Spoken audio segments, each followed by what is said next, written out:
തൃശൂർ കുന്നംകുളം പോലീസിന് മാവോയിസ്റ്റ് ഭീഷണി. ഉദ്യോഗസ്ഥർക്കെതിരെ ജനം അണിനിരക്കണമെന്നാണ് കത്തിലെ ആഹ്വാനം. ജേസൺ ചാമളപ്പിൽ വിവരങ്ങളുമായി. ജേസൺ, എവിടെയാണ് ഈ കത്ത് ലഭിച്ചത്? എപ്പോഴാണ് ഈ കത്ത് ലഭിച്ചത്? എന്താണ് കത്തിൽ പറയുന്നത്?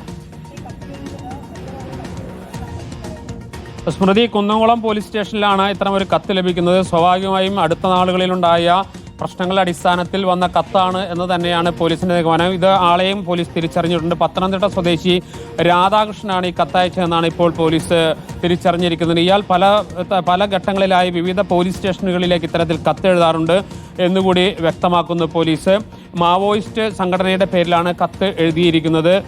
യൂണിഫോം ധരിച്ച ഉദ്യോഗസ്ഥർക്കെതിരെ ജനം അണിനിരക്കണമെന്നടക്കമുള്ള പരാമർശങ്ങളും കത്തിലുണ്ട്. സ്വാഭാവികമായും നിരന്തരമായി ഇത്തരം കത്തെഴുതുന്ന ആളെന്ന നിലയ്ക്ക് തന്നെ കേസ് എടുത്ത് സാധാരണ പോലീസ് ഇയാളെ വിടാറില്ല, ശാസിച്ചുകൊണ്ട് വിടുകയാണ് സാധാരണ പതിവ്. ഇത്തവണ എന്ത് ചെയ്യണമെന്ന കാര്യത്തിൽ പോലീസ് നിയമോപദേശം തേടിയിട്ടുണ്ട്. സ്മൃതി. ശരി, ജേസൺ ചാമളപ്പിലാണ് വിവരങ്ങൾ നൽകിയത്.